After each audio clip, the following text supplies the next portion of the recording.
Bonjour, une fois de plus, vous êtes sur le plateau de Glory Télévision, la 6e.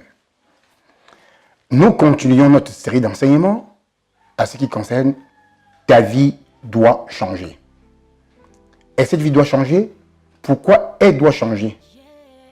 Parce que vous êtes sur une lignée que vous ne comprenez pas. Vous appelez ça parfois la malchance. Vous êtes dans la prison de la malchance, la prison de la stérilité, la prison du célibat, la prison pas de finances. Ah oui, ça c'est une grande prison. Être dans la disette financière, la prison d'être limité financièrement. Parce que quand vous êtes limité financièrement, rien ne peut aller. Vous avez un projet, vous voulez véritablement lancer ce projet, mais vous êtes limité. Limité parce que vous n'avez pas les gens adéquats, les hommes adéquats pour que vous puissiez, n'est-ce pas, faire ce projet. Limité surtout financièrement. Vous regardez à gauche, à droite, en haut, en bas, pas d'issue. Aucune porte ouverte. Oui, vous avez une maladie incurable et vous attendez bientôt la mort. Vous pouvez effectivement, votre vie peut changer de la maladie à la santé, de la disette financière à l'abondance financière, de la mort à la vie. Même si les hommes ont signé votre acte de décès, spirituellement, vous êtes capable de changer. C'est pour ça que nous avons cette série d'émissions qu'on appelle « Ta vie doit changer ». Toi qui m'écoutes, chacun de nous a une vie. Et si je donne cette série d'enseignements, c'est parce que ma propre vie est l'image, un témoignage d'une vie qui est partie de zéro, d'une vie qui est partie de l'humiliation à la grandeur, de l'esclavage à la royauté, d'un homme rejeté, un homme qui est maintenant accueilli par tous les hommes. C'est pour ça que je fais cette série d'enseignements, pour que vous compreniez le but, le fondement ou la fondation de votre mal, afin que vous puissiez totalement, entièrement changer. Dans les deux ou les enseignements passés, nous avons commencé ceci. Les enseignements passés ont été très déterminants parce que, en fait, nous sommes le fruit de qui? Pourquoi nous pouvons avoir toutes ces choses? Pourquoi toutes ces choses, ça ne va pas? Pourquoi quand nous initions un mariage, ça ne va pas? Il y a même un moment que nous avons des oisifs, à savoir, dans le désert que nous passons, il y a parfois des moments que nous mangeons bien, nous prions bien, nous avançons bien, nous croyons que tout va bien. Mais un moment, on va comprendre que, comme nous sommes montés, c'est comme ça que nous descendons en décrépitude, et très rapidement. Qu'est-ce qui ne va pas? D'autres disent que Dieu m'a envoyé accompagner les autres. D'autres disent que vraiment, ce monde, pourquoi Dieu fait ça? Pourquoi est-ce que moi je peux être comme ça? Pourquoi moi? Pourquoi moi je ne peux pas être comme les autres? Grand, brillant, persévérant. Nous avons vu dans les autres émissions que chaque homme, Dieu ne peut faire venir aucun homme sur cette terre pour être plus petit. Non. Chacun de nous a une étoile qui brille dans sa toiture. Il a une étoile qui brille devant lui. Nous sommes tous des étoiles. Mais les hommes naissent, ils meurent, ils ne découvrent pas leur étoile. Ils ne découvrent pas qui ils sont. Pourquoi cela? C'est pour ça que nous avons commencé depuis la Genèse. Au commencement, Dieu créa le ciel et la terre. Et nous nous sommes attardés sur le ciel. Le ciel, Dieu a créé au ciel 4 archanges. Ça, je fais ainsi le rappel des enseignements passés, afin que vous soyez plus édifiés et que nous puissions entrer directement dans ce que je vais vous dire. Les 4 archanges que Dieu a fait au ciel, parce que Dieu est un roi. Un roi qui fonctionne avec ses serviteurs. Il a créé au ciel 4 archanges. L'archange Michael, que nous avons dit, l'armée de Dieu, le patron de l'armée de Dieu. Archange Gabriel, le messager. Vous vous rappelez très bien, et ça toutes les églises connaissent, ou toutes les religions, je peux pas dire, toutes les religions connaissent que la Vierge Marie a été visitée par un ange du nom de Gabriel qui a dit à la Vierge Marie que tu vas mettre au monde un enfant et tu vas appeler cet enfant Jésus. Et il a dit à Marie que je suis devant Dieu, je sers devant Dieu.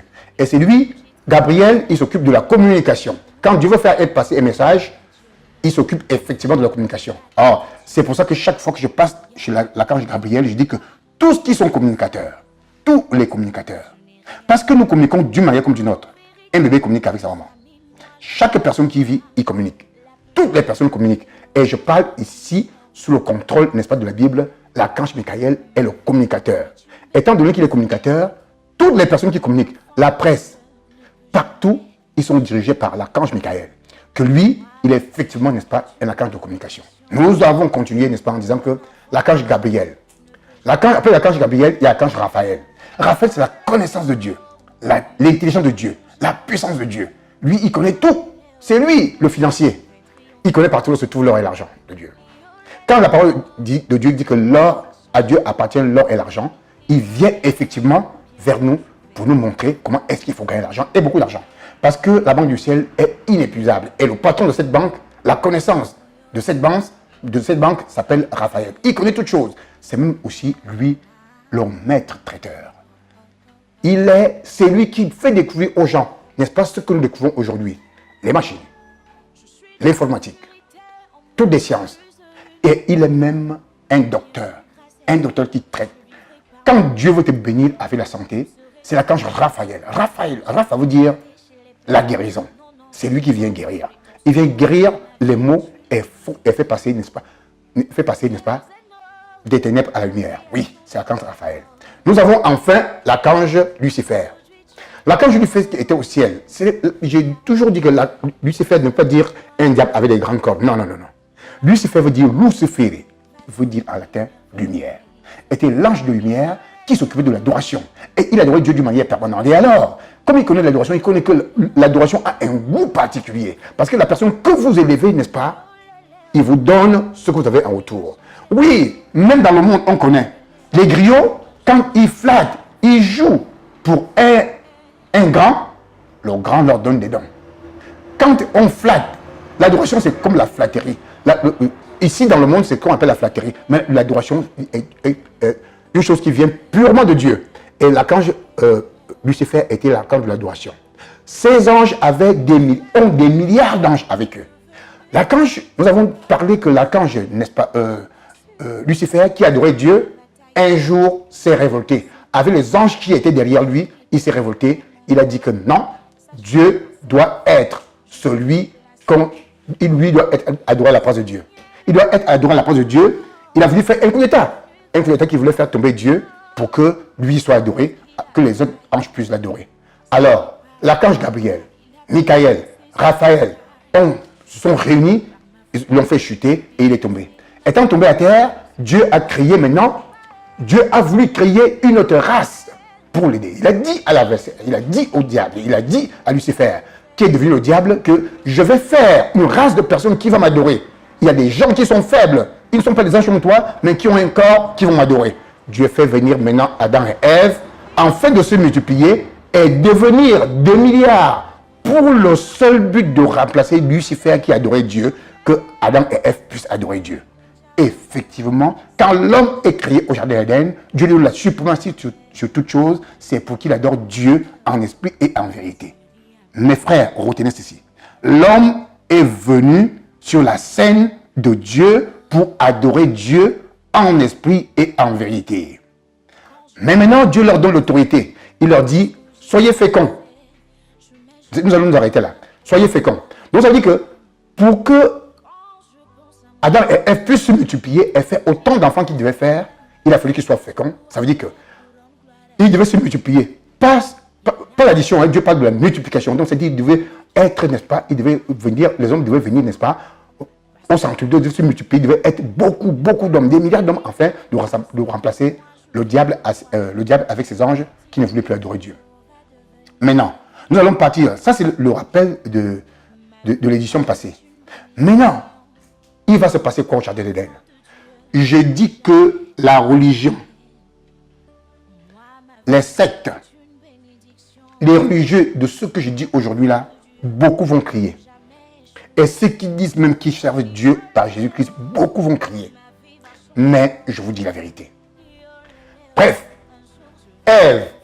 Adam et Ève sont venus pour se multiplier, mais avant qu'ils puissent, n'est-ce pas, connaître le but pour lequel Dieu les a créés, ce n'est pas Ève, ce n'est pas Adam qui connaît sa femme, mais c'est Ève qui se livre au serpent qui se livre au diable et le serpent va prendre la sémence du serpent pour mettre dans les entrailles de Ève. Ève, maintenant, va connaître son mari. Les deux vont porter la sémence du diable.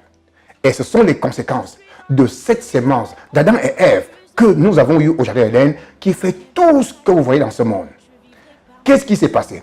Bon, dans cet enseignement, en fait, même le titre de cet enseignement vous dit que la suite, les conséquences de la semence d'Adam et Ève sur toute personne.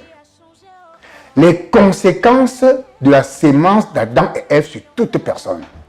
Qu'est-ce que cela veut dire? Cela veut dire que tout enfant, dès sa naissance, tout homme, je veux dire, à partir du péché d'Adam et Ève, de la sémence d'Adam et Ève que nous portons, nous sommes pécheurs dès le commencement. Or, le père du péché s'appelle le diable. Qu'est-ce que cela veut dire? Je vais parler en français facile et simple. Nous sommes tous, dès notre première naissance, les enfants du diable. Oui, les enfants du diable. Pourquoi les enfants du diable? Parce que, en fait, le diable, la première des choses, c'est la mort. Dès que tu nais d'un homme et d'une femme, tu vas mourir. Et c'est la première conséquence. Ici, la mort dans deux phases. La mort naturelle, qui fait que tu vas absolument mourir. La deuxième mort est que la séparation avec Dieu. Toute personne qui naît d'Adam et Ève a une séparation avec Dieu. Qu'est-ce qu'on appelle une séparation avec Dieu? Je vais revenir un peu. Vous devez voir dans la Bible, la Bible, la parole de Dieu est extraordinaire. Le chapitre 1 de Genèse nous parle, n'est-ce pas, de la création, jusqu'à ce que l'homme est venu. Le deuxième chapitre nous parle de ce que Dieu a donné comme bien à Adam et Ève au jardin d'Éden. Ils avaient de l'or, ils avaient tout, et tout exécutait, toute la création exécutait aux ordres d'Adam et Ève. Et nous montre aussi comment est-ce que Ève vient sur scène. Le troisième chapitre de la Genèse nous montre comment est-ce que l'adversaire fait, le diable fait un cataclysme, connaît notre mère Ève, notre mère Ève se joint à son mari, et maintenant, il y a véritablement péché. Le quatrième chapitre nous parle, n'est-ce pas, d'Adam et Ève, qui Adam et Ève. Parce qu'au troisième chapitre, c'est là que l'adversaire connaît Ève. Mais au quatrième chapitre, maintenant, la parole de Dieu dit que Adam connut Ève, sa femme, et elle conçut. Au chapitre 3, c'est le diable qui connut Ève. Mais au chapitre 4, c'est Adam qui connut sa femme et conçut. Elle enfanta Caïn et elle dit, j'ai formé un homme avec l'aide de l'Éternel. Elle enfanta Caïn. Caïn vient sur la scène.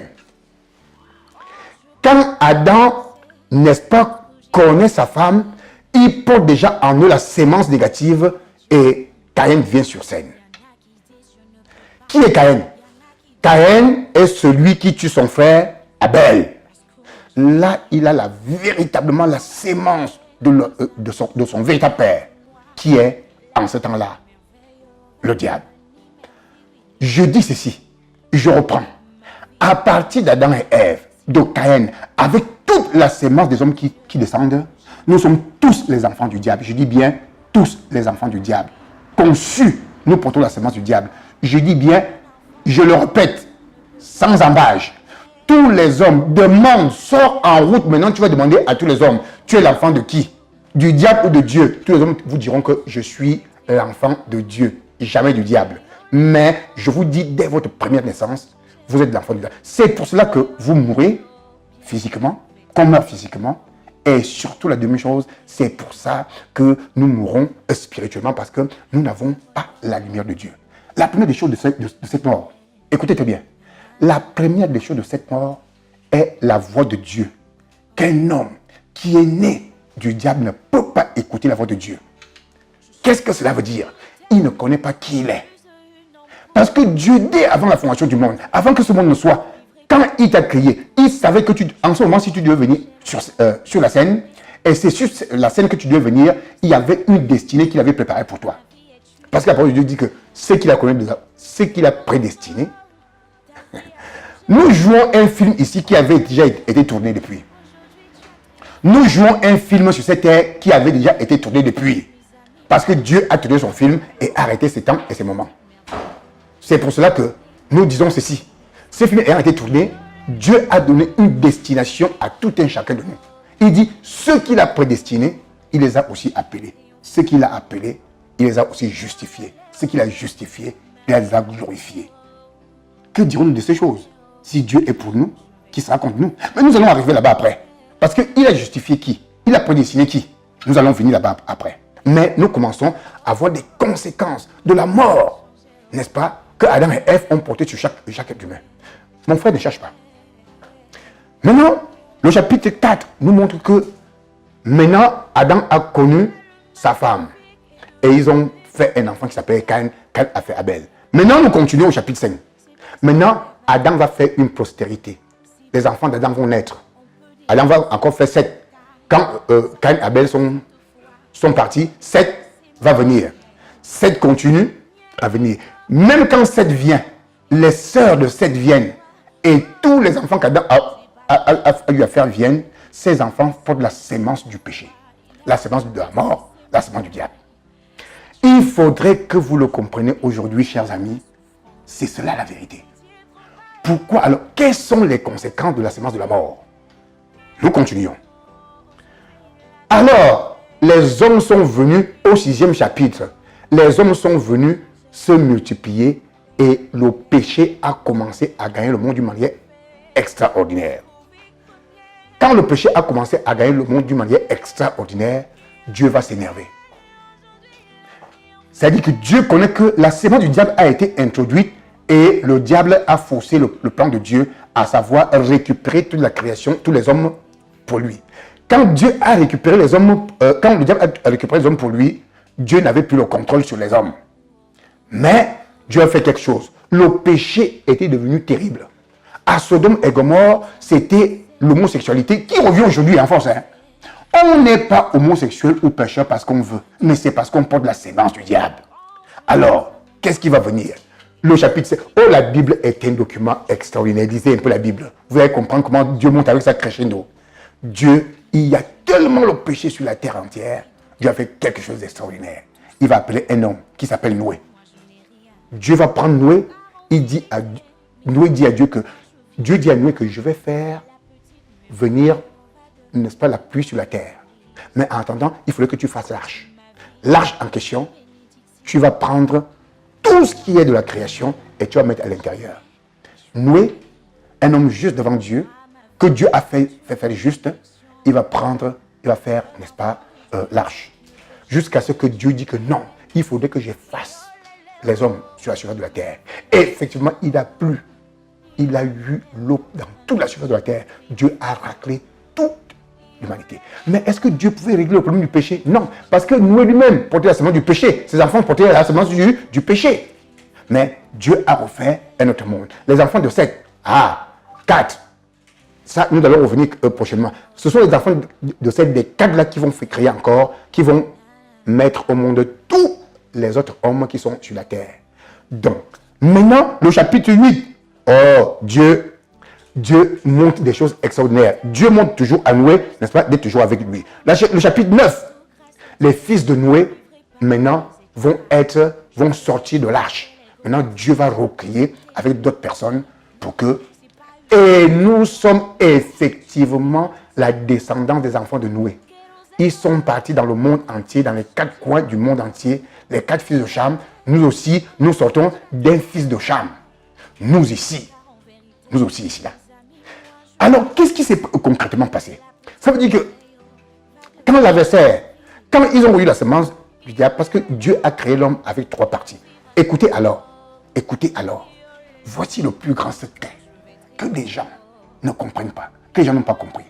Quand Dieu crée Adam et Ève, il leur donne 3 parties. Le corps qui est une matière, n'est-ce pas, le corps qui peut grandir. Ce corps que nous avons ici, là, Dieu l'a créé de la poussière de la terre. Dieu a créé notre corps de la poussière de la terre. La parole de Dieu dit que il souffla sur les narines de l'homme et l'homme devint un être vivant, une âme vivante. L'homme a commencé à être. L'homme a commencé à être un être vivant. L'homme a commencé à être un être vivant et cet être vivant-là pouvait se mouvoir. Il pouvait entendre. Et effectivement, Dieu, quand il souffle dans l'âme, qu'est-ce qu'on appelle l'âme? Nous avons vu le corps qui est fait de la poussière de la terre. Le souffle de vie s'appelle l'âme. L'âme donne à l'homme, n'est-ce pas, une vie. Une âme est une personne qui bouge. Parce que, écoutez-moi très bien, les animaux ont une âme. Parce que l'âme donne le sang qui circule. L'âme donne, n'est-ce pas, la vie. C'est une vie, la vie de l'intelligence. Parce que les animaux sont intelligents. Il y a des animaux qui connaissent leur nom. Hein? Les animaux ont une âme. Ils ne peuvent pas bouger. L'âme ne peut pas bouger. L'âme est comme le corps, mais quand Dieu donne une âme, il a créé des âmes et il a pris une âme, il a donné, n'est-ce pas, à l'homme. L'homme a commencé à bouger. Mais en troisième position, Dieu dit à l'homme, il dit à l'homme que tu vas dominer sur toute la terre. Dieu prend son esprit, il met en l'homme. L'esprit est plus important. C'est l'esprit que Dieu met en homme, dans l'homme, qui fait que l'homme domine sur les poissons de la mer, sur les oiseaux du ciel, parce que Dieu dit que Dieu créa l'homme à son image, il le créa à l'image de Dieu. Dieu est esprit. Cette parole veut dire que Dieu créa l'homme à son image, veut dire que Dieu donna à l'homme son esprit. Et correctement son esprit. C'est pour ça que la parole dit que l'homme, Dieu créa l'homme à son image. Ce n'est pas une tautologie. Il le créa à l'image de Dieu. Il créa l'homme et la femme. C'est cette partie, l'esprit de Dieu, que Dieu venait de communiquer à l'homme. Et c'est cet esprit qui faisait que l'homme puisse dominer sur toute la terre. L'homme puisse dominer sur tous les animaux. Il dit que soyez féconds, multipliez-vous et remplissez la terre. Dominez sur les oiseaux du ciel, sur les poissons de la mer et sur tout le bétail. Sur tout ce qui se met sur la terre.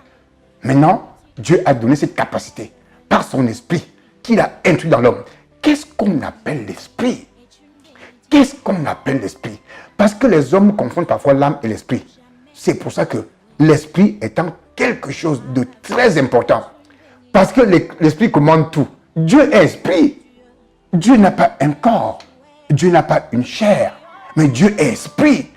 Quand Dieu dit que je te donne, je te crée à son image et à sa ressemblance, ça veut dire que Dieu prenait ainsi son esprit, il introduisait en Adam et Ève. Et cet esprit qui faisait la grandeur. Parce que l'esprit de Dieu, l'esprit commande tout. L'esprit domine sur tout. Ce n'est pas le corps d'Adam qui devait venir dominer sur la terre. Ce n'est pas l'âme d'Adam qui devait venir sur la terre. Parce qu'en fait, même les animaux étaient déjà là. Mais c'est le surplus de l'esprit de Dieu qui est entré en l'homme, qui faisait que l'homme puisse dominer sur tout. Parce qu'au jardin d'Éden, quand Adam appelait le lion venait. Il se courbait. Adam pouvait monter sur le lion et partir. L'esprit de Dieu qui était sur Adam faisait de lui un patron. C'est pour ça que Adam, oui, que Dieu a créé Ève, Ève est venue devant Dieu. Il a dit, c'est Adam qui donne les noms de tous les animaux avec l'esprit de Dieu. Parce que Dieu avait déjà fait ça au ciel. Mais comme l'esprit de Dieu était déjà sur Adam, Adam va donner, il va dire, ça c'est le cheval, ça c'est le serpent, ça c'est tel arbre, ça c'est tel arbre. C'est Adam qui va donner tous les mots et Adam va donner, il a ici la connaissance de Dieu, la lumière de Dieu qui fait de lui un homme particulier. Parce que c'est lui qui donne le nom. Celui qui donne le nom devient le patron. Alors, il a donné le nom à Ève. Il dit, toi, tu t'appelleras femme. Tu t'appelles Ève, tu es la femme. Nous allons voir, est-ce que cet esprit, quand il y a eu le péché, est-ce que cet esprit a continué à exister à Adam? Si cet esprit a continué à exister à Adam, c'est que vous avez cet esprit. Mais cet esprit était parti à cause du péché, à cause, à cause de la semence que nous avons, la semence du péché que nous avons. Nous allons voir, et c'est ce qui fait les conséquences. Les conséquences. Si l'esprit était parti, comme effectivement l'esprit était parti, d'Adam et Ève était parti, nous allons voir dans les prochaines éditions, les prochains enseignements, qu'est-ce que cela a fait que Adam et Ève perdent l'esprit de Dieu. Et ils ont eu quel esprit? Et qu'est-ce qu'on appelle nous l'esprit? Nous allons voir ce qu'on appelle l'esprit. Oui, en l'homme, qu'est-ce que c'est l'esprit? Quelque chose d'extraordinaire. L'esprit, je vous introduis un peu là. L'esprit, c'est l'homme intérieur que nous avons ici là. Parce que nous avons un homme extérieur, mais effectivement, nous avons un homme intérieur qui est efficace, qui parle, qui nous conduit. C'est cet homme-là qui est votre véritable homme. Nous allons voir qu'est-ce que cet homme-là fait, qu'est-ce qui s'est passé, comment nous avons réussi ça. Vous allez le comprendre maintenant. Je vous donne un petit exemple. Dès que cela est parti, Dieu a dit à Adam que tu mangeras la nourriture à la sueur de ton front. Les autres construits a dit ça aujourd'hui. Tu viens même à la sueur de ton front, tu fais même la nourriture, ça ne pousse pas, ça ne donne pas. Mais aujourd'hui, je vais vous montrer prochainement comment est-ce que la nourriture n'est plus difficile à avoir votre vie n'est plus difficile à voir et nous allons partir crescendo. Ne manquez pas l'autre émission qui arrive parce que des choses vous seront dites encore, des choses extraordinaires qui vont vous surprendre pour que vous compreniez pourquoi votre vie est en décrépitude, pourquoi votre vie peut être ce qu'elle est aujourd'hui. Que Dieu vous bénisse au nom de Jésus. À l'émission prochaine. Merci.